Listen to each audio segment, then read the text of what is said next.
Bonjour à tous, et voilà la petite nouvelle qui va occuper une partie de mon temps, sur laquelle on va passer quelques temps pour les vidéos. Alors, c'est une moto qui a une petite histoire, hein. Donc c'est un MTX 125R Honda, un 125 deux temps de 87 celui-ci. Euh, c'est la moto de mon père qui m'a gentiment donné. J'ai commencé là-dessus tout petit, c'est la première moto sur laquelle je suis monté. Il l'a gardée pendant très longtemps. Et du coup, au jour d'aujourd'hui, elle est à moi. C'est un petit trail Honda, plutôt sympathique.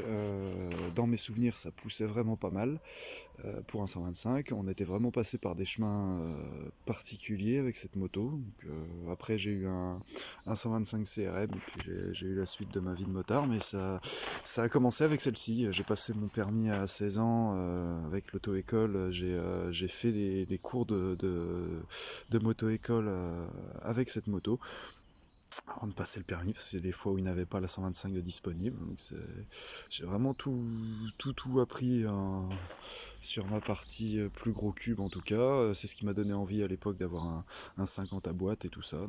Donc voilà. Pour la petite histoire, cette moto n'a pas roulé depuis au moins 15 ans.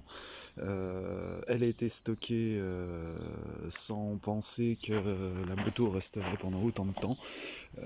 Du coup, on a pas mal de boulot. Parce qu'il y a encore de l'essence dans le réservoir, il y a encore de l'huile. La moto au jour d'aujourd'hui ne démarre plus. Les freins avant, le frein est grippé en tout cas à l'avant. À l'arrière, j'ai pas encore regardé. Euh, voilà, on va du coup s'atteler à tout ça. Essayer de la faire redémarrer. Déjà dans un premier temps, et puis ensuite s'attaquer à la partie cycle, à différents graissages, etc. Donc ça va faire l'objet de pas mal de petites vidéos. Je voulais partager ça avec vous pour voilà, tout simplement, parce que moi je suis très très content de l'avoir.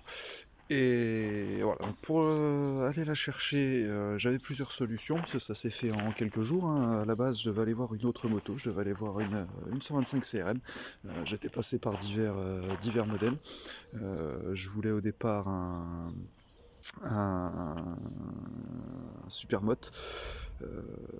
Puis je m'étais décidé à passer sur un enduro. Et puis les petites galères de la vie ont fait que je me suis dit finalement je vais peut-être prendre un trail. Donc je partais peut-être plus sur un DR 650 ou des choses comme ça. Et puis de nouveau des galères, et puis essayer de redéfinir les priorités. Et clairement, je voulais une moto pour aller faire du chemin, puisqu'à la campagne, ici, on a beaucoup de chemin tout autour. Du coup, je partais plutôt dans cette idée-là, et puis dans l'idée de faire aussi des conneries, de m'entraîner au arrière dans une zone industrielle tranquillement. Voilà, de mettre en danger personne, mais d'avoir une deuxième moto, puisque le Z c'est bien, mais c'était ma seule moto, donc j'avais pas vraiment envie de la foutre par terre. Du coup, voilà, j'ai celle-ci pour aller m'amuser dans les chemins, j'en suis très content, puisqu'à la base je partais donc, comme je l'ai dit, le trail, etc. Au final, j'étais redescendu très vite en gamme, c'est toujours pareil, d'autres galères sont venues s'ajouter à ma fin d'année. Du coup, on partait plutôt sur un 200 KDX ou un 125 CRM. Et puis en discutant avec le père au moment de Noël, il m'a dit mais fais surtout pas ça, le MTX t'attend.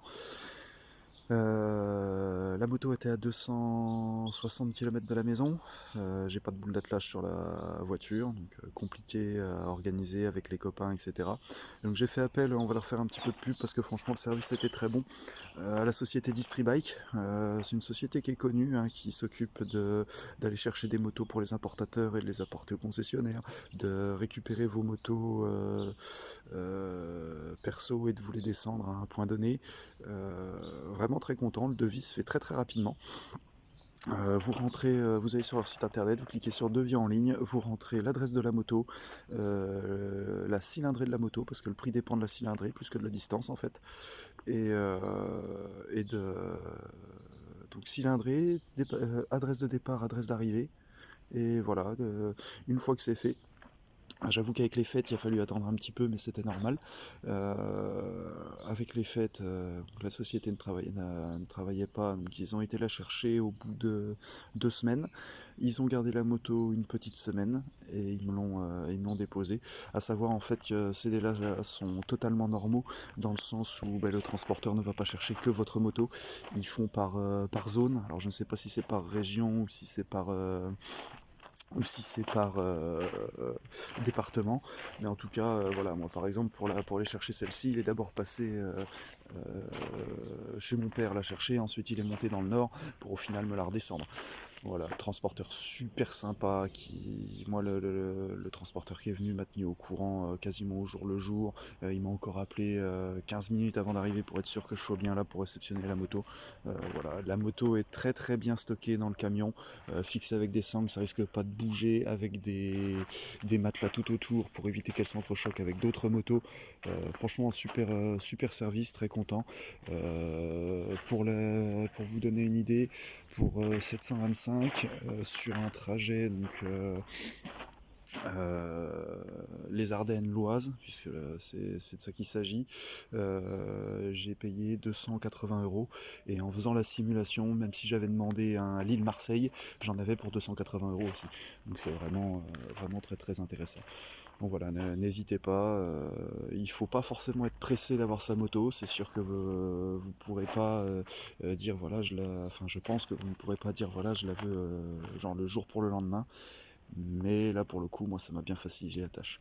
Voilà, donc je vais rentrer la machine dans le garage, et puis je vais la laisser se poser tranquillement, parce que je bosse tout à l'heure, donc je vais la laisser se poser un petit peu, je suis très content de la voir, et puis on va attaquer prochainement les petites vidéos d'entretien sur cette machine. Le but étant de réussir au moins à la faire redémarrer, déjà dans un premier temps, et puis si je peux rouler d'ici l'arrivée des beaux jours, ce serait pas mal. Donc voilà.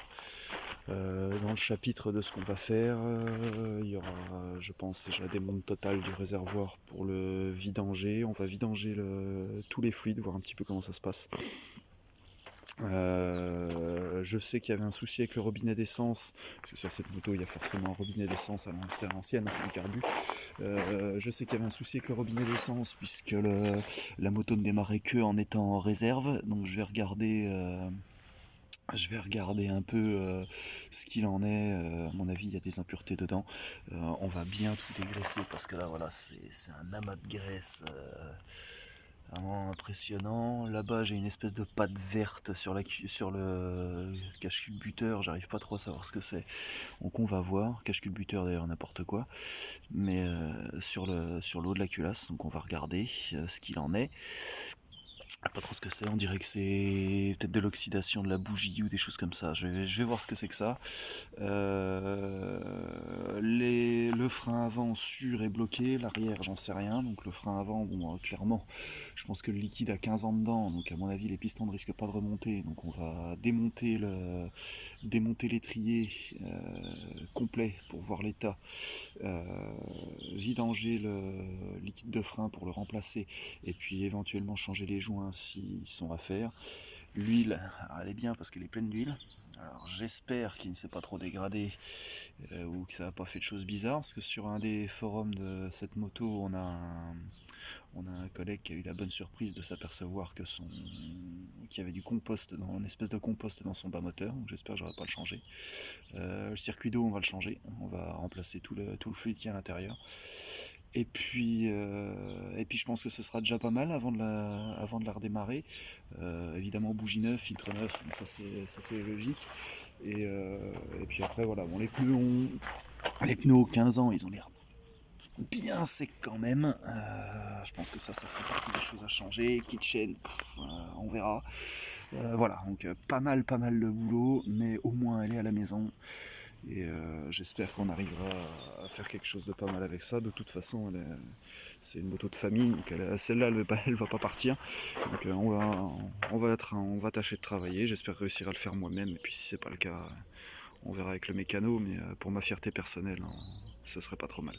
Voilà. Donc écoutez, je vous donne rendez-vous sur la chaîne pour les rares abonnés que j'ai, et puis sur ceux qui découvriront cette vidéo plus tard, normalement il y en aura quelques-unes qui vont suivre ou qui auront suivi suivant le moment où vous regarderez cette vidéo. Voilà, je vous souhaite une bonne journée à tous, à bientôt.